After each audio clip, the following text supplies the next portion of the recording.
বিশ্ববিখ্যাত cricket stadium Eden garden কিংবা কলকাতার গল্ফ ক্লাব, বিখ্যাত football club Eden garden, east Bengal কিংবা মোহনবাগান, কিংবা কলকাতার রাজভবন অথবা টালিগঞ্জের গল্ফ ক্লাব, এগুলোর মধ্যে অদ্ভুত একটি মিল আছে।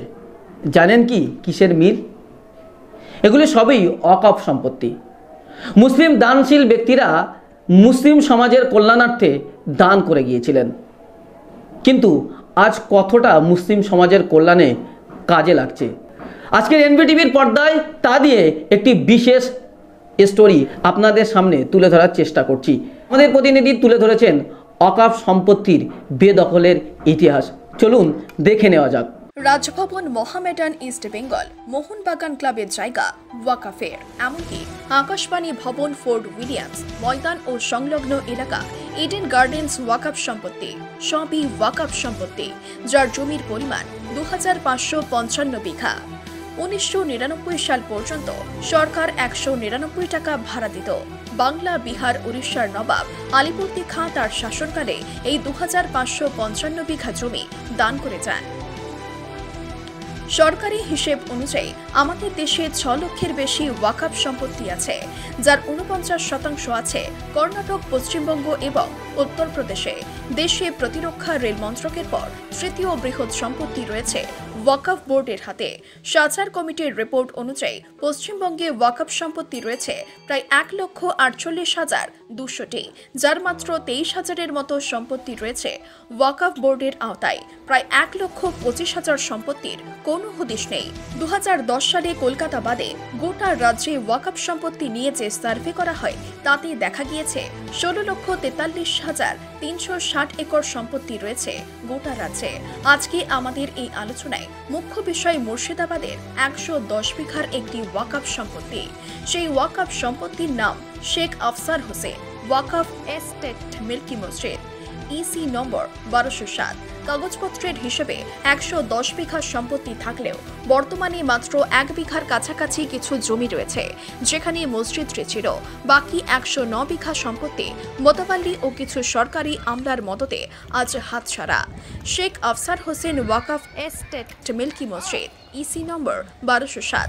এই জমির বাকি 109 বিঘা সম্পত্তি কোথায় গেল সেটা খুঁজে বের করতে মুর্শিদাবাদের রেজিনগরের সেই মিল্কি মসজিদে পৌঁছেছিল আমাদের প্রতিনিধি নিজাম পারভেজ।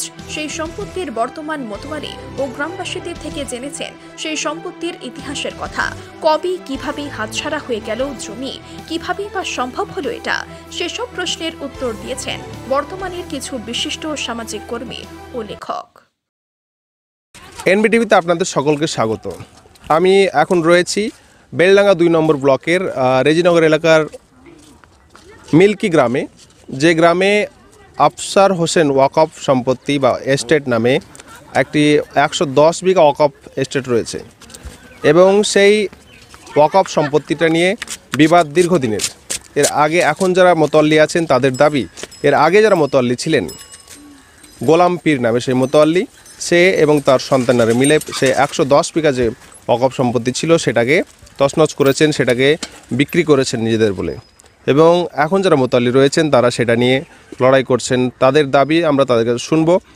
তার আগে আমরা আপনাদের জানাতে চাই যে আমি এখন যে দাঁড়িয়ে রয়েছি, আমার পিছনে যে মসজিদটা দেখছেন সেটা হচ্ছে সেই ওয়াকফ সম্পত্তির মসজিদ, আফসার হোসেন ওয়াকফ স্টেট মিল্কি মসজিদ। আমার পিছনে যেটা রয়েছে এর নাম্বার হচ্ছে ইসি 1207।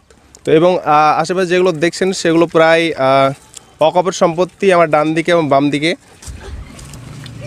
যে ইটগুলো দেখছেন সেগুলোও এখন যারা মোতাল্লি তাদের দাবি যে এটাও হচ্ছে ওয়াকফ সম্পত্তি। এবং সেখানে তো আমরা এখন কথা বলে নেব এই যে ওয়াকফ আন্দোলন করছেন এই গ্রামে এখন যারা কমিটিতে আছেন তাদেরই একজন আনোয়ার হোসেনের সঙ্গে। তার কাছে জেনে নেব এই যে ওয়াকফ সম্পত্তির ইতিহাসটা কি এবং কবে থেকে কী নিয়ে বিবাদ শুরু হয়েছে সে বিষয়ে। তো আমার সঙ্গে এখন রয়েছেন এই আফসার হোসেন ওয়াকফ সম্পত্তি বা ওয়াকফ এস্টেট ইসি 1207 যে মোতাল্লি কমিটি আছে, সেই মোতাল্লি কমিটির সভাপতি আনোয়ার হোসেন। আমরা তার কাছ থেকে জেনে নেব যে এই যে ইতিহাস ওয়াকফ সম্পত্তির, আপনারা এখন দাবি করছেন যে এইটা যে 110 বিঘা সম্পত্তি সেটা বেদখল হয়ে গেছে, সেটা আগে যারা মোতাল্লি ছিল তারা বিক্রি করে দিয়েছে। তো এই আসল ইতিহাসটা কি এবং কেন আপনারা এখন এই দাবি করছেন বা এই দাবির পিছনে আপনাদের ভিত্তি বা প্রমাণ কি? এটা এই মসজিদের সমস্যা হলো যেই মসজিদটা বহুদিনের পুরাতন মসজিদ, এই মসজিদটা দান করে গেছে আফসার হোসেন বলে এক ভদ্রলোক। এর নাম হলো আফসার হোসেন ওয়াকফ স্টেট ইসি 1207 মিল্কি জুম্মা মসজিদ। এই মসজিদের মুসল্লিদের মানে অসুবিধা হলো ছাদ, এরা গরম রোদে বৃষ্টিতে ভিজে নামাজ পড়তো, মেঝে ছিল না, নামাজ পড়তে পারতো না, ইমাম ছিল না। এই দাবি মতওয়ালের কাছে করলে মতওয়ালে সেটা বিভিন্ন রকম মন্তব্য করতো, যদি তোমাদের ইচ্ছা হয় এই মসজিদে এসো, মসজিদ আমার বাবার সম্পত্তি, মসজিদ আমাদের নিজের। এই গ্রামের একটা অশান্তি বাদে, এতে গ্রামের গরিব মানুষ ওদের সাথে পেরে ওঠে না পেরে তাদের নামে বিভিন্ন রকম কেস জুড়ে দিত। একবারে 70-80টা করে কেস হয়েছে, তাতে গ্রামের মানুষ এখান থেকে পালিয়ে যে বিভিন্ন পাড়াতে বিভিন্ন জায়গায় মসজিদ হয়ে গেছে। এখন এই মসজিদের এলাকায় কিছু গরিব মানুষ সমিষ্ট লোক আছে, তারা এই মসজিদটার সম্বন্ধে দেখভালের জন্য এখন দেখাশোনা করছে। আপনারা মতওয়াল্লি কিভাবে পেলেন? হ্যাঁ, আমরা মতওয়াল্লি হওয়া যখন এইগুলা করলো না, তখন আমরা ওয়াকফকে জানালাম। ওয়াকফ তখন একটা ইনকোয়ারি পাঠালেন, ইনকোয়ারির মাধ্যমে উনি রিমুভ হয়ে গেলেন। এখানে হিয়ারিং করে এখান থেকে রিমুভ হয়ে গেল। রিমুভের পরে তখন জমি সম্পত্তি আমরা রেকর্ড তুলে জমি সম্পত্তির সম্বন্ধে লড়তে লাগলাম। ওরা এখান থেকে জমি সম্পত্তি আগেই বিক্রি করে বহরমপুর সব চলে গেছে, যেহেতু জানো গ্রামের লোক আমাদেরকে নাগাল। জানলেন যে 110 বিঘা সম্পত্তি আছে এবং সেটা তারা বিক্রি করে দিয়েছে? এটা আমরা ছোটবেলা থেকেই, যখন 70 সাল থেকে ঝামেলা হয় তখন মানুষের মুখে শুনলাম। তারপরে মানে 7 সাল থেকে আমরা নিজেই কাগজপত্র তুলে দেখলাম, হ্যাঁ এটা ওয়াকফ সম্পত্তি, হ্যাঁ এই মসজিদের নামে এত সম্পত্তি আছে, 110 বিঘা সম্পত্তি আছে। তখন থেকেই আমরা জানলাম এটা, যেহেতু সিএস আছে আর এস ওরা নিজে নামে করিলি বিক্রি করে। এই যে 110 বিঘা যে জমি, সেটা কি এক জায়গাতে আছে না বিভিন্ন জায়গায়? না, এটা বিভিন্ন আছে। আমি বলি এটা মিল্কিতে চকরঙ্গপাড়া মজা আছে, মিল্কি মজা আছে, সোমপাড়া মজা আছে, বাছড়া মজা আছে, তালিবপুর সেই জমিগুলো কি আপনারা আইডেন্টিফাই করতে পেরেছেন? হ্যাঁ, আমরা করতে পেরেছি সেগুলোর ফলেই আমরা তদন্ত শুরু হয়েছে। সেইগুলো এখন কাদের দখলে আছে? সেইগুলো আগেকার মাতলে বিক্রি করে দিয়েছে, যারা কিনেছে তাদের দখলেই আছে। মসজিদটা এখন আমাদের দখলে, আর এই কিছু পুকুর আমাদের দখলে আছে। বাকি কতটা সম্পত্তি আপনাদের দখলে আছে? ওই বড় জোর 1 বিঘা মতো। তাহলে বাকি জমি কতটা আছে?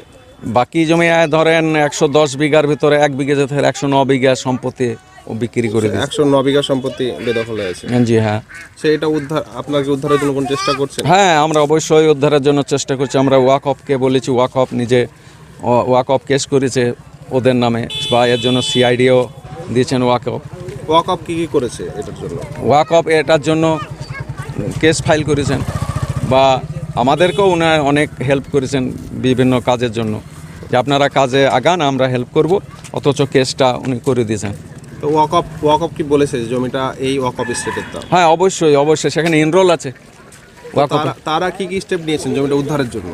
হ্যাঁ, এই যে ওয়াকফ ভাই আমাদেরকে খুবই সহযোগিতা করছে। এখানকার যত মানে উচ্চ অধিকারী পদস্থ কর্মচারী বা বিএলআরও, এসডো, এডিএমএলআরও ওনাদেরকে চিঠি করেছেন এসব সম্পত্তি উদ্ধার করে দেন, এসব ওয়াকফ সম্পত্তি রেকর্ড। ওয়াকফ বোর্ড থেকে এদের চিঠি পাঠানো যে জমিটা ওয়াকফ স্টেট বা এই সম্পত্তি আমরাও দাবি করেছি, এই সম্পত্তিটা ফিরে আসুক। যখন ওরা মাতলে ছিল ওরা নিজের নামে করেছে, আর আমরা মাতলে হয়ে আমরা দাবি রেখেছি ওই সম্পত্তি আফসার হোসেনের নামে ফিরে আসুক, মানে ওয়াকফ স্টেট ওয়াকফেই ফিরে আসুক। আমরা এবং সেটা ওয়াকফ বোর্ড থেকেও নোটিশ পাঠানো হয়েছে। এটা নোটিশ পাঠানো হয়েছে। তাহলে এখান থেকে কি সমস্যা হয়েছে? লোকাল যারা বিএলআরও বা ডিএলআরও আছে এরা করলো না, এরা মানে ওই আগেকার মাতলের সাথে সব পরিষ্কার ইনভলভ, তার ফলে করলো না। তখন আমরা বাধ্য হয়ে ওয়াকফকে জানিয়েছি, ওয়াকফ সিআইডি দিয়ে সিআইডির মাধ্যমে সব কেস করেছে। কেস তো চলছে, কেসে আগামী 8 তারিখে হিয়ারিং। আগের যারা গোলাম পীর বা আপনি বলেন গোলাম পীর ছিল মোতাল্লি, এবং তার অভিযোগ তার সন্তানেরা বিক্রি করেছে। তো হ্যাঁ, গোলাম পীরও বিক্রি করেছে, তার সন্তানেরাও বিক্রি করেছে। তাদের এই বিষয়ে ভূমিকা কি? তারা কি বলছে? তারা বলতে চাইছে যে আমাদের RSLR আমাদের, আমরা করেছি। আর ওয়াকফ বলতে চাইছে তুমি RSLR পেলে কোথা থেকে? সিএস তো ও মসজিদ, আফসার হোসেন ওয়াকফ স্টেট ইসি 1207 মিল্কি মসজিদ, তা তুমি তোমার নামটা কি করে পেলে? এভাবে প্রশ্ন করছে। আমরাও প্রশ্ন করেছি, বিএলআরও প্রশ্ন করছে। তবে বিএলআরও এখানে একটা ভালো রিপোর্ট দিয়েছে। বিএলআরও এখানে ইনকোয়ারির জন্য ডেকেছিলেন, তারপরে উনি ওনার অফিসে ডেকেছিলেন। ওই বাকবুল মঞ্জুরা ওরা হেতের পাতে নিজে ওরা মস্তান নিয়েছে, সেই জায়গায় হিয়ারিং হতে দিইনি। কিন্তু বিয়ালারা সাহেব আমাদের কাগজটা দেখেছিলেন বা ওর কাগজটাও দেখেছিলেন, দিয়ে উনি বললেন আপনারা বাড়ি যান। কিন্তু উনি এইখানে সমস্ত সম্পত্তি টোটো করে সম্পত্তির এলাকায় যেই উনি ইনকোয়ারি করে দেখেছেন সমস্ত সম্পত্তি ওয়াক অফ স্টেট ইসি 1207 মিল্কি মসজিদ আফসার হোসেন ওয়াক অফ স্টেটে, উনি এই বলে রিপোর্ট দিয়ে একবার রিপোর্ট করে দিয়েছেন। তো এখন পর্যন্ত তাহলে আফসার হোসেন ওয়াক অফ স্টেট মিল্কি মসজিদ এর নামে এখনো ফিরে আসলো না কেন? হ্যাঁ, এবার এইখানে বিয়ালার সাহেব দিলেন, কিন্তু বিয়ালার সাহেব আবার এডিএমএলআরকে জানালেন। এডিএমএলআর বলছে অর্ডার না হলে আমরা করতে পারবো না, কিন্তু এটা এডিএমএলআরও করলেন না। এডিএমএলআর কি বলছেন, কেন করেন? উনি এসব কথার কি বলবো, ওনাদের এমনভাবে ইনভলভে জড়িয়ে গেছেন। তা উনি এমনও কথা বলেছেন যে দুটো লোক আসে ওরা ঘুরুক না, কি করে দেখি। তার ফলে ওই এডিএমএলআরও কেসে জড়িয়ে গিয়েছিলেন। মানে এডিএমএলআরও ফেঁসে গেছেন? হ্যাঁ, এডিএমএলআরও ফেঁসে গেছেন। দিয়ে এখন সমস্ত কাজ এক জায়গায় হয়ে আমাদের কেস হয়ে গেছে 85 জনের নামে, মানে 90 জনের নামে এডিএমএলআরও সব জুড়ে গেছেন। মানে এই 90 জন কারা, কোন 90 জন? এই 90 জন হলো ওই এডিএম আছেন, বিয়ালারও সাহেব আছেন, এদের মধ্যে 5 জন, আর 85 জন যারা জমি কিনেছে তারাই, মানে ওয়াকফ সম্পত্তি। হ্যাঁ, ওয়াকফ সম্পত্তি যারা কিনেছে তারাই, তার মধ্যে 85 জনই ওই ওয়াকফ সম্পত্তি কিনেছে। তাহলে আমরা কি এখন ওয়াকফ সম্পত্তির উপরে দাঁড়িয়ে আছি? হ্যাঁ, আমরা এখন ওয়াকফ সম্পত্তি, ডানে বাঁয়ে সবে ওয়াকফ সম্পত্তি। মানে এই জায়গাটা পুরোটা ওয়াকফ এবং বাকিটা পুরো মাঠে আছে? হ্যাঁ, মাঠে, বাকি পুরো মাঠে। তো আমরা এতক্ষণ কথা বলছিলাম আফসার হোসেন ওয়াকফ এস্টেট মিল্কি মসজিদের যে মোতাল্লি কমিটি আছে তার সভাপতি আনোয়ার হোসেন সঙ্গে। আপনারা শুনলেন যে ওয়াকফের যে কী নিয়ে ঝামেলা এবং কী কী ঝামেলা হচ্ছে, কোথায় থেকে কি আসছে, এবং ওয়াকফ বোর্ড এই জমিটা আফসার হোসেন ওয়াকফ এস্টেট মিল্কি মসজিদের নামে করে দিলেও, নোটিশ দিলেও লোকালভাবে যারা ডিএমএলআর আছে বা বিএলআর আছে তারা করে দেয়নি বলে অভিযোগ। তো আমরা এ ব্যাপারে আরও কিছু জানবো, আপনারা আমাদের সঙ্গে থাকুন। আমরা আমাদের সঙ্গে পেয়েছি মিল্কি গ্রামের গ্রামবাসীকে, তার কাছ থেকে জানতে চাইব যে এখন বর্তমানে যারা আফসার হোসেন ওয়াকফ এস্টেট মিল্কি মসজিদ যে মোতোয়াল্লি আছেন তাদের দাবি যে এই মসজিদের সম্পত্তি বা এই ওয়াকফ এস্টেটের যে সম্পত্তি সেটা বেদখল হয়েছে, বিক্রি হয়েছে। তো গ্রামবাসীরা কি বলছেন এই বিষয়ে আমরা জেনে নেব। আপনার নাম? আমার নাম আব্দুল ওয়াহেদ। আপনার বাড়ি? বাড়ি মিল্কি এখানেই। মানে এখানে আপনি কতদিন থেকে আছেন? আমার জীবন ভরে আছে, আমার দাদুরাও জীবন ভরে আছে। আচ্ছা, তাহলে এই যে এখন যারা দাবি করছে যে জমি বেদখল হয়েছে, এটা কতটা সত্য? 100% সত্য। আপনারা কীভাবে বলছেন সত্যটা? মানে ওরা জমি বিক্রি করে দিয়েছে যাদেরকে, তারা এখন আবাদ করে খাই। আপনারা জানতেন যে জমি সব ওয়াকফ এস্টেট? হ্যাঁ, আমরা জানতাম। যারা কিনেছে, অনেকে লাস্ট যারা কিনলো তাদেরকে আমরা মানা করেছিলাম যে এটা ওয়াকফের সম্পত্তি, কেসটা কি তোমরা কিনো না। তবুও এরা কিছু হালকা দামে বিক্রি করছে, মাঠে যে দাম হয় সেই দাম থেকে কিছু কম দিয়েছে, তারা একবার 90 পড়ে নিয়ে নিয়েছে। দেখুন আবাদ করে তারা চাষ করে কাজ চলছে। তারা কি বলছে? তারা বলছে আমরা যত কাগজ আছে ওদের, মানে একবার পুরোপুরি ব্রিটিশ আমলের কাগজ ওদেরকে নাকি দেখিয়েছে, সেই কাগজ বলে তারা নিয়েছে। ওদের কাগজ, মসজিদের কাগজ তারা দেখেনি না, ওদের নিজের কাগজ যা আছে তা ওরা দেখিয়েছে। যে বলেছে যে আমরা জিজ্ঞেস করলে তোমরা কিনলে কীভাবে, বলছি বাবা আমরা ব্রিটিশ আমলের কাগজ দেখেছি, যত CSRS হ্যানেস ত্যানেস সব দিকে এসেছি আমরা। আবার একটা কাগজ করে নিয়েছি, যদি আমরা সম্পত্তি না পাই 500 টাকার স্ট্যাম্পের ওপর আমরা লিখে নিয়েছি, আমাদেরকে পয়সা ফেরত দেবে। তাই বলছে? তাহলে গ্যারান্টি পেয়েছে বলে কিনেছে? হ্যাঁ, এই কথাও তারা বলছে। এখন দেখা যাক কি হয়। আমাদের তো কেস হয়েছে, কেসে কি হয় দেখা যাক। না, কেসে তো বলছে তো ওয়াকফ বোর্ড থেকে নোটিশ দিয়েছে যে হ্যাঁ, নোটিশ দিয়েছে। তো সেক্ষেত্রে তারা কি দাবি করেছে টাকা ফেরত যারা কিনেছে? এইবার তাদের চালে চলছে যে তোমরা এসো, আমরা সব একযোগে কেস করে দিয়ে যে কেসের লড়ি, আমাদেরকে 5,000 টাকা করে দাও বিঘাপতি, যে যা বিঘা কিনেছ 5,000 টাকা করে দাও, দিয়ে চলো আমরা উকিল দিয়ে কেসের লড়ি। কত টাকা দামে জমি কিনেছিল, কত টাকা বিক্রি করে? এটা তো তখন মাঠে কত দাম ছিল, ঠিক কম দামে বিক্রি করেছে। কত টাকা দাম ছিল তখন, কত টাকা বিক্রি কিনেছিল জানেন সেটা বলতে পারবেন? না, অতটা বলতে পারবো না, কতটা তখন দাম ছিল। আপনি বললেন যে কম দামে কিনেছে। হ্যাঁ, তখন মাঠের কম দামে কিনেছে, এখন যা বিক্রি করে কম দামেই করে। মানে এখনো বিক্রি বাটা হচ্ছে? হ্যাঁ, এখনো বিক্রি হয়। যদি আমাদের মাঠে যদি মানে 1 লাখ টাকা বিঘা হয়, ওদেরকে 75,000 টাকা দিয়েছে। তো তারা সস্তায় পেয়েছে বলে? হ্যাঁ, সস্তায় পেয়েছে, কিনে নিয়েছে। কিন্তু আমরা আমাদের যারা আত্মীয়রা অনেক আত্মীয় আছে কিনেছে, সেই আত্মীয়দেরকে আমরা মানা করেছিলাম যে তোমাদের আত্মীয় হিসাবে বলছি কিনো না। তখন তোমরা বলবা তোমরা জানতে আমাদেরকে বললে না, আমরা বিপদে পড়লাম। সেই জন্যই আত্মীয়দেরকে বলেছিলাম, অনেক আত্মীয় আছে আমাদের। আমরা আমাদের সঙ্গে একজনকে পেয়েছি এই গ্রামে, মিল্কি গ্রামের, যে আফসার হোসেন ওয়াকফ এস্টেট মিল্কি মসজিদ যে ওয়াকফ এস্টেট ছিল বা জমি ছিল বা পুকুর ছিল, সেই জমি এনারা কিনেছেন। তো তার কাছ থেকে জেনে নেব তারা কবে কিনেছিলেন এবং কিভাবে কিনলেন এবং কেন কিনেছিলেন সেটা। আপনার নাম? নইমুদ্দিন শেখ, ওলিউদ্দিন শেখের ছেলে আমি। তো এই যে গ্রাম লাহারপাড়া। লাহারপাড়া মানে লাহারপাড়াটা কোথায়? এটা তো পাশে গ্রাম। ওকে। তো আপনারা এই ওয়াকফ সম্পত্তি কিনেছেন আজ থেকে 55 বছর আগে কিনেছে, আমরা জন্মের আগে। মানে কে কিনেছিল সেটা? আমার আব্বা কিনেছে, আপনার আমার চাচা কিনেছে, আপনার চাচা কিনেছে। আরও 23 জন কিনেছে। 23 জনের নামে নোটিশ এসেছে ওই পুকুরটার উপরে। 2662 যে দাগ, ওই দাগের উপরে 23 জনের নাম এসছে। এখন কি আপনারা জানছেন যে জমিটা ওয়াকফ? না, এখন জানছি, কিন্তু আগে জানতাম না তো। তখন জানতাম না, আমার জন্মের আগে কিনেছে। তখন আপনার বাবা কিনেছে? আমার বাবা কিনেছে আমার জন্মের আগে। আমার বাবার অংশ জানতাম না। তাহলে আপনার বাবাকে যারা বিক্রি করেছে তারা কি কাগজ দিয়েছে?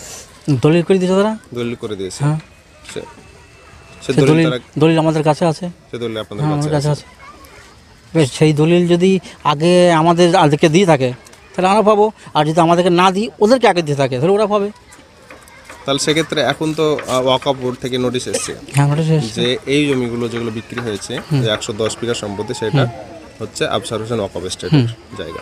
তো সেক্ষেত্রে এখন আপনাদের স্ট্যান্ড কি হচ্ছে? আমাদের স্ট্যান্ড কি, আমরা ভোগ দখল করবো।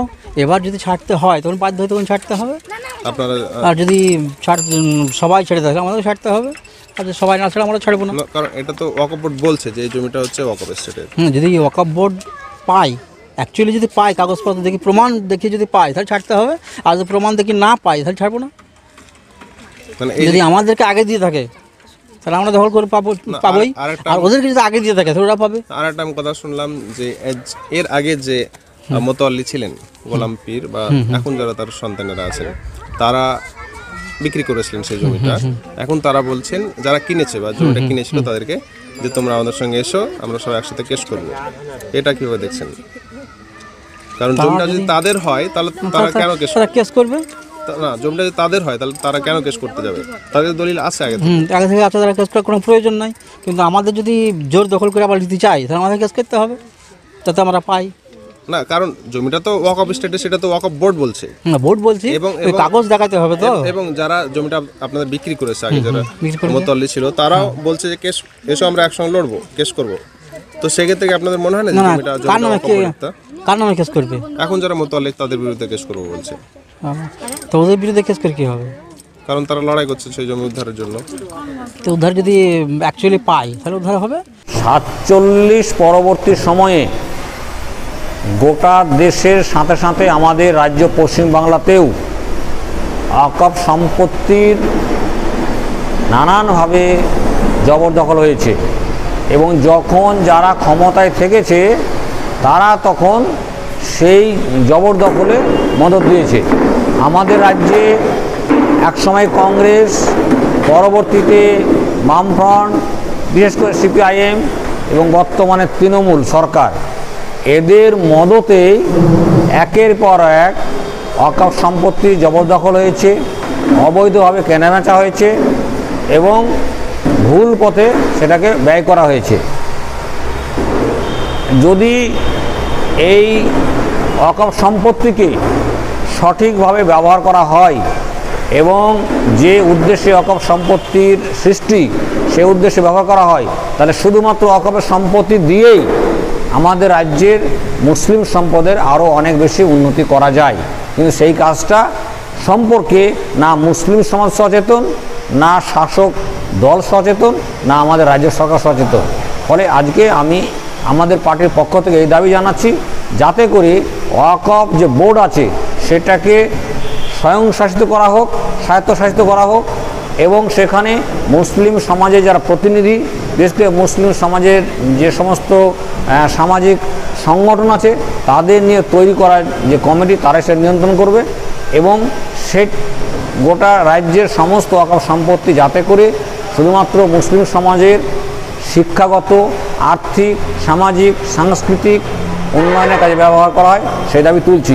আজকে এই মুহূর্তে বিশেষ করে ওটা মুর্শিদাবাদ জেলায় দুটো ওয়াকফ সম্পত্তির কথা আমি নির্দিষ্ট করে বলতে চাইছি। একটা হচ্ছে মিল্কি আফসার আলী ওয়াকফ স্টেট এবং মুর্শিদাবাদ জেলার বহরমপুর শহরে পঞ্চাননতলা কারবালা কবরস্থান। এই দুটো কবরস্থানকে যারা ওয়াকফ সম্পত্তি দেখভালের দায়িত্ব তাদেরকে দেওয়া হয়েছিল, সেই মোতোয়াল্লি কমিটি সেগুলোকে অপব্যবহার করছে। যেমন মিল্কি মসজিদের আফসার আলী ওয়াকফ স্টেটের অনেক সম্পত্তি, অনেক জমিকে আগেকার যে মোতোয়াল্লি কমিটি তারা সম্পূর্ণ অন্যায়ভাবে, বেআইনিভাবে বিক্রি করে দিয়েছে। এবং এই পঞ্চাননতলা কারবালা কবরস্থানের বর্তমান যে মোতোয়াল্লি কমিটি আছে, সেই মোতোয়াল্লি কমিটির একটা অংশ এলাকার বিভিন্ন সমাজবিরোধীদের সাথে যোগ সাজস করে সেখানে 13খানা নতুন ঘর তৈরি করছে, সেগুলোকে ব্যবসায়ের সাথে কাজে লাগানোর জন্য। আমি জেলার প্রশাসনের কাছে, রাজ্য সরকারের কাছে এবং রাজ্য ওয়াকফ বোর্ডের কাছে দাবি জানাচ্ছি, এই দুটো ওয়াকফ সম্পত্তির যে অপচয় সেটা যেন এক্ষুনি বন্ধ করা হয়। আল্লাহর উদ্দেশ্যে যে সম্পত্তি বা অর্থ উৎসর্গিত করা হয় তাকে এক কথায় ওয়াকফ বলা হয়। এই ওয়াকফ ইসলামী প্রথম প্রচলন করে। অনেকের ধারণা যে হয়তো ইংলিশ ট্রাস্ট লজ, যেমন ওয়াকফ লজ আছে, ইংলিশ ট্রাস্ট লজ ওরাই প্রথম প্রচলন করে, কিন্তু এটা ভুল ধারণা। ইংলিশ ট্রাস্ট লজ দ্বাদশ-ত্রয়োদশ শতাব্দীতে প্রণয়ন হয়, কিন্তু তারও অনেক আগে নবম শতাব্দীতে এই ওয়াকফ সম্পত্তি বা ওয়াকফ লজ প্রচলন হয় এবং এটা সম্পূর্ণ মুসলিম কল্যাণে করতে হবে। তাই মুসলিম কল্যাণে সে মাদ্রাসা, মসজিদ হতে পারে এবং বিভিন্ন কল্যাণমূলক কাজে এটাকে মুসলিমদের জাতীয় সম্পত্তি বলা যেতে পারে। এই জাতীয় সম্পত্তিতে যেসব এতে খরচ করা যেতে পারে তা হলো মাদ্রাসা, স্কুল, কলেজ, উচ্চতর পেশাভিত্তিক সংস্থা, কারখানা, প্রযুক্তি প্রশিক্ষণ সংস্থা, গ্রন্থকার, দাতব্য চিকিৎসালয়, হাসপাতাল, পেশাভিত্তিক বিভিন্ন সংস্থায় বা হাসপাতাল, মুসাফিরখানা ইত্যাদিতে খরচ করা যেতে পারে। এবং একবার যে সম্পত্তি ওয়াকফ করা হয় তা কিয়ামত পর্যন্ত টিকে থাকে। আজকে যে মোদি সরকার হঠাৎ ওদের গায়ের জোরে বা ওদের আদালতের জোরে ওই বাবরি মসজিদকে আইন ঘোষণা করে নিয়ে তাকে বাতিল করে দিয়েছে, এটা সম্পূর্ণ আল্লাহর আইনের বিরুদ্ধে। কিয়ামত পর্যন্ত যে কোনো ওয়াকফ সম্পত্তি টিকে থাকতে পারে। তো এই ওয়াকফ সম্পত্তি মুসলিমদের কল্যাণে আগেকার মুসলিম রাজা, বাদশাহ, জমিদার বা বিভিন্ন পয়সাওয়ালা ব্যবসাদার তারা সম্পত্তি ওয়াকফ করত এবং এত পরিমাণ ওয়াকফ করত, হয়তো কলকাতায় অবিভক্ত ভারতে কলকাতায় মুসলিমরা সংখ্যাগরিষ্ঠ ছিল না, কিন্তু তবুও কলকাতার বলা হয় কলকাতার 25% জমি ওয়াকফ সম্পত্তি। আজকে সব সেগুলো বেদখল, সরকারি এবং বেসরকারিভাবে বেদখল করে খাওয়া হচ্ছে। যদি সঠিক অর্থে ওয়াকফ সম্পত্তি উদ্ধার করা যেত তাহলে মুসলমানদের সরকারি কোনো পয়সা লাগতো না, মুসলিম ছাত্রছাত্রীদের সরকারি কোনো পয়সা লাগতো না। একজন খুব বড় মুসলিম পণ্ডিত বলেছিলেন, তিনি হলেন আসরারুল হক কাসেমি, যিনি কয়েকবারের এমপি, মাওলানা আসরারুল হক কাসেমি, যে ওয়াকফের বার্ষিক আয় 18,000 কোটি টাকা। কিন্তু আমি মনে করি তার থেকেও অনেক, বা অনেকে মনে করে তার থেকেও অনেক বেশি। আমার কাছেই খালি পশ্চিমবঙ্গের 8,000 সম্পত্তির তালিকা আছে এবং বিভিন্ন, এই একটা আমার বই আছে, এই বইটার নাম ভারত ও বাংলার ওয়াকফ সম্পত্তি। এতে সারা ভারতের ওয়াকফ সম্পত্তির একটা সংক্ষিপ্ত চিত্র তুলে ধরা আছে, কত রাজ্যে কত ওয়াকফ সম্পত্তি, ওয়াকফ এত করত। সমস্ত ওয়াকফের কথা বাদ দিয়ে যদি শুধু মহসিন ওয়াকফ ফান্ডের কথা বলা যায় তাতেই পশ্চিমবঙ্গের মুসলিম ছাত্রছাত্রীদের তাতেই হয়ে যেত, মানে সমস্ত খরচ নির্বাহ করা যেত। কিন্তু আজকের সেই ওয়াক্ফ সম্পত্তির কোনো হিসাবই নেই। মানে বলা হয় যে সেই সব সম্পত্তির দলিলপত্র সব নষ্ট করে দেওয়া হয়েছে, কেউ কেউ বলে জ্বালিয়ে পুড়িয়ে দেওয়া হয়েছে স্বাধীনতার পরে পরই। ফলে আজকের মহসিনের ওয়াক্ফ। আসসালামু আলাইকুম, আদাব, নমস্কার। মুর্শিদাবাদ জেলার শক্তিপুর থানার মিল্কি গ্রামের আফসার হোসেন ওয়াকফ স্টেটের প্রায় 110 বিঘা জায়গা বেদখল, জবরদখল এবং হয়ে গেছে। এর বাইরেও যে বিষয়টা ঘটেছে সেটা হচ্ছে তার 3 মুতল্লিও দেশ ছাড়া বা এলাকা ছাড়া। এই যে জবরদখল হয়ে যাচ্ছে ওয়াকফ সম্পত্তিগুলো, এর পিছনে অনেক ঐতিহাসিক কারণ আছে। 2006 সালের 25শে নভেম্বর যখন আমাদের দেশে সাচার কমিটির রিপোর্ট বের হলো, সেখানেও দেখা যাচ্ছে ভারতবর্ষে রেলের যে জায়গা, তারপরে যে জায়গাটার স্থান সেটা হচ্ছে ওয়াকফ সম্পত্তি, এবং সেখানে দেখানো হচ্ছে 6 লক্ষ একর জায়গা এইভাবে কিন্তু বেদখল, জবরদখল হয়ে গেছে। অবিভক্ত বাংলার তুর্কি শাসন, নবাবী শাসন, তারও আগে বিভিন্ন লেভেল থেকে ব্রিটিশরা আমাদের দেশে উপনিবেশ তৈরি করেছেন। চন্দননগরে উপনিবেশ তৈরি করেছেন অলন্দাজ পর্তুগিজরা, কিন্তু তারা এইভাবে জবরদখল করেননি। এই জবরদখলের বিষয়টা ব্রিটিশ আমলেই তাদের বিনোদনের জন্য কিন্তু ওয়াকফ সম্পত্তিগুলোকে ব্যবহার করা হয়েছিল, এবং তারই রেশ 47 সালে দেশভাগ হওয়ার পরেও এইভাবেই কিন্তু ওয়াকফ সম্পত্তিগুলো জবরদখল, বেদখল হয়েছে। যে দল যখন ক্ষমতায় ছিল, সে ডানি হোক, বামই হোক, আর সে পদ্মা হোক, আর যেই হোক, এইভাবেই কিন্তু জবরদখল করা হয়েছে। এবং তারই পরিণতি হচ্ছে যে আমাদেরকে আজকে কিন্তু আত্মসমালোচনার সুরে বলতে হচ্ছে যে ওয়াকফ সম্পত্তি যাকে পরিদর্শন বা রক্ষণাবেক্ষণের জন্য দেওয়া হয় তার নাম হচ্ছে মোতওয়াল্লি। তাহলে এই মোতওয়াল্লিগুলো কীভাবে তার শিকার হলো? যে রাজনৈতিক দলটা ক্ষমতায় থাকে তার অধীনস্থ কিছু প্রমোটার চক্র থাকে, এই প্রমোটারদেরকে দিয়ে মোতওয়াল্লিদেরকে একটা মোটা অংশের টাকা খাইয়ে এটা কিন্তু করা হয়েছে। এখন মুসলিম সমাজের উচিত বা বিভিন্ন মুসলিম সংগঠনগুলোরও উচিত যে ওয়াকফের আজকে কলকাতা সহ তৎসংলগ্ন এলাকায় 8,848টি ওয়াকফ সম্পত্তি এভাবে বেদখল, জবরদখল। 2001 থেকে 4 সাল পর্যন্ত যখন মোহাম্মদ সেলিম সংখ্যালঘু মন্ত্রী ছিলেন, তিনি একটা কথা বা সংলাপ আমাদের কাছে হাজির করেছিলেন, সেটা হচ্ছে ওয়াকফ ইজ ওয়াকফ। এর কোনোদিন জবরদখল করা যায় না, একে কোনোদিন হস্তান্তর করা যায় না, একে ওয়াকফের জায়গায় রাখতে হয়। কিন্তু তিনিও কিছুটা ইনিশিয়েটিভ হওয়ার পরেও তিনি যখন দেখলেন তার দলের মধ্যে অসংখ্য লোক, তার দলেরই অসংখ্য প্রমোটার চক্র যখন জায়গা জমি জবরদখল বা বেদখল করে আছে, তখন কিন্তু তিনি স্টপ হয়ে গেছিলেন। আবার 2006 থেকে 2011-এর মধ্যে সাত্তার সাহেব বিশেষ উদ্যোগী হওয়ার ফলে, তখনকার সংখ্যালঘু মন্ত্রী সাত্তার সাহেব উদ্যোগী হওয়ার ফলে অন্ততপক্ষে জবরদখল, বেদখল হওয়া ওয়াকফ সম্পত্তিগুলোকে নোটিশ জারি করা হয়েছিল, এবং এরই পরিণতি হিসাবে দেখা যাচ্ছে টালিগঞ্জ গলফ ক্লাবটা উদ্ধার করা হয়েছিল, তার ভাড়া বাড়ানো হয়েছিল, ওয়াকফকে লিস্টেড করা হয়েছিল। কিছু কিছুতে ওয়াকফ লিস্টেড হচ্ছে, এখনও হচ্ছে, কিন্তু সেটা খুব ধীর গতিতে। এই জায়গায় একটা সিদ্ধান্তে উপনীত হওয়া দরকার, সেটা হচ্ছে এই ওয়াকফ সম্পত্তিগুলোতে যদি ওয়াকফের কিছু অফিসার যদি যুক্ত না থাকবেন, তাহলে কিন্তু এইভাবে বেদখল, জবরদখল হয় না।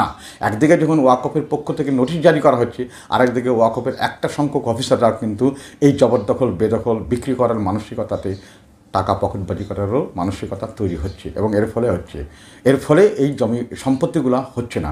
কলকাতায় fort William, Raj Bhavan, Akashvani, Bidhansabha Bhavan, even writers building, Dharmatala bus stand ইত্যাদি জায়গাগুলো, ইভেন পার্ক স্ট্রিট, প্রায় 2550 বিঘা জমি নবাব আলিবর্দী খাঁ, মাওলানা আবুল বরকত, হুগলি জেলার লোক, তাকে লিখে দিয়ে গেছিলেন।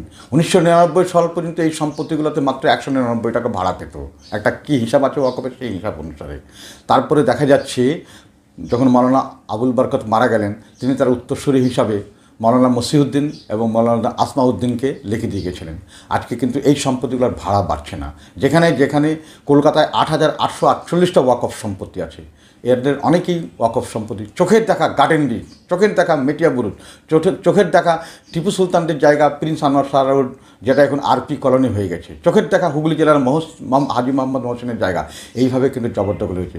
মুসলিম সমাজকে উচিত তাদের নিজস্ব সম্পত্তি থেকে গোটা ভারতবর্ষে যদি 12,000 কোটি টাকা আয় হয় বছরে, সেই আয়টা দিলে মুসলিম সমাজের শিক্ষা দীক্ষা, চাকরি বাকরি, কর্মসংস্থান কোনো কিছুরই অভাব হবে না। মুসলিম সমাজকে উচিত ওয়াকফের নজরে আনা যে কোন কোন সম্পত্তিগুলো বেদখল জবরদখল হয়ে গেছে, কোন কোন সম্পত্তিগুলো মুত্তালিরা বিক্রি করে দিয়েছে প্রমোটার চক্রের কাছে, তাহলে কিন্তু এই সম্পত্তিটা মুসলিম সমাজকেই ইনিশিয়েটিভ হতে হবে তার ওয়াকফ সম্পত্তিগুলোকে বাঁচানোর জন্য। তাছাড়া কেউ বাঁচাবে না। ডান বলুন, বাম বলুন, পদ্ম বলুন, ঘাসফুল বলুন, সবাই কিন্তু এইভাবেই কিন্তু জবরদখল করবে তার রাজনৈতিক প্রভাব খাটিয়ে। ওয়াকফ সম্পত্তি কেন বিলুপ্ত হয়ে যাচ্ছে, এবং আপনাদের কাছে এখন যেটা জ্বলন্ত একটা ঘটনা এসছে, মুর্শিদাবাদের মিল্কি ওয়াকফ স্টেটের মসজিদের 107 না 109 বিঘা জমি প্রায় মসজিদটুকু বাদ দিয়ে সব বিলুপ্ত হয়ে গেল। এবং এই নিয়ে যারা গ্রামবাসী দীর্ঘদিন ওই সম্পত্তিকে বাঁচানোর চেষ্টা করেছে, সেই জালি মোতোয়াল্লি সেজে যারা বসেছিল, যারা এই সম্পত্তিগুলোকে টুকরো টুকরো করে বিক্রি করেছে, তাদের বিএলআরে নাম বদল করে রেজিস্ট্রি হয়েছে, সম্পত্তির মালিক অন্য কেউ হয়েছে, এবং সেইটাকে বাঁচানোর জন্য এই গ্রামবাসী এগিয়ে এসেছিল। তাদের 3 জনকে কয়েক মাস জেল খাটতে হয়েছে। জেল খাটার পরেও তারা সেইখানে সেই লড়াই চালিয়ে যায়, এবং তারা একসময় কয়েক বছর আগে আমার কাছে এসছিল। আমি এই বিষয়টা নিয়ে গনি সাহেবের সঙ্গে বসেছিলাম, এবং গনি সাহেব তারপরে ওইখানে ইনকোয়ারি কমিশন পাঠিয়ে তাদের কমিটি মোতওয়াল্লিশিপ দিয়েছিলেন। কিন্তু তা সত্ত্বেও এরা অথরাইজ লোক হয়েও সেই জমিগুলো উদ্ধার করতে পারেনি। আর যারা মোতওয়াল্লিশিপ থেকে বাতিল হয়ে গেছে তাদের শক্তি এত বেশি, তাদের হাতে বিএলআর, তাদের হাতে পুলিশ প্রশাসন, মানে এই সম্পত্তি যে বাঁচাবে, যেটা শ্রীমতী মমতা বন্দ্যোপাধ্যায় বলেছিলেন যে ওয়াকফ উদ্ধার করব, কত 64টা কটা স্টেটের তালিকা তৈরি হয়ে গেল, ফাইল রেডি হলো, সেটা সিবিআই তদন্তে হ্যান্ডওভার করা হলো।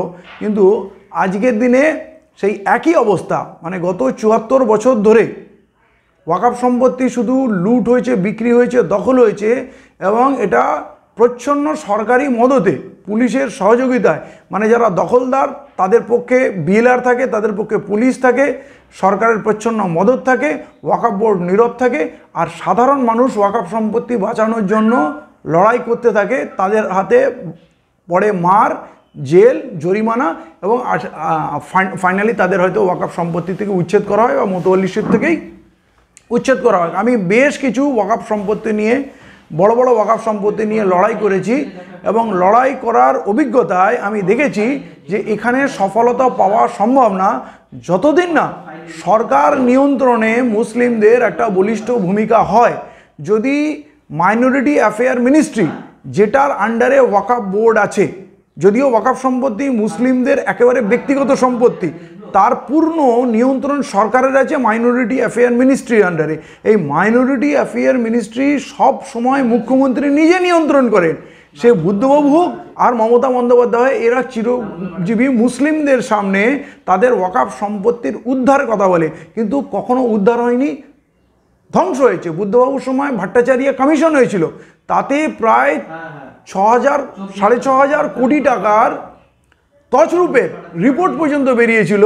হাসিম আব্দুল হালিমের সময়, সুলতান আহমেদের সময় ব্যাপক মানে এখানে দুরাচার হয়েছিল, কিন্তু কখনো কোনো কেউ শাস্তি পায় না ওয়াকফ সম্পত্তি দখল করার জন্য, বেনামে বিক্রি করা দেওয়ার জন্য কখনো কাউকে শাস্তি দেওয়া হয় না। তো আমার তিক্ত অভিজ্ঞতা, আমি ওয়াকফ সম্পত্তির মুভমেন্ট থেকে আমি ছেড়ে গেলাম, কারণ কি আমি সফলতা পাবো না। আমি লড়াই করতে করতে একসময় ক্লান্ত হয়ে থেমে যাব, আর লোক বলবে যতদিন লড়াই করব ঠিক আছে, যখনই আমি ক্লান্ত হয়ে হার মেনে বসে যাব বলবে ওই পয়সা কড়ি লেনদেন হয়েছে, সেটেলমেন্ট হয়ে গেছে।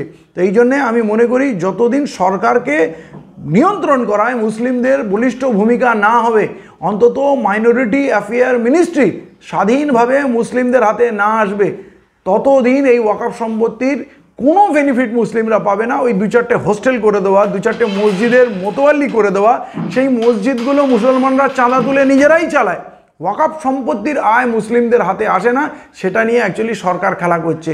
এইটা আমার বাস্তব অভিজ্ঞতা। যতদিন এই সমাজ না জাগবে, ওই মুষ্টিমেয় কিছু মানুষ ওয়াকফ সম্পত্তি বাঁচানোর জন্য আদা জল খেয়ে লড়বে, তাদের ভাগ্যে মার জুটবে, জেল জুটবে, কেস জুটবে, জীবনটা এইভাবে নষ্ট হয়ে যাবে, লাভ কিচ্ছু হবে না।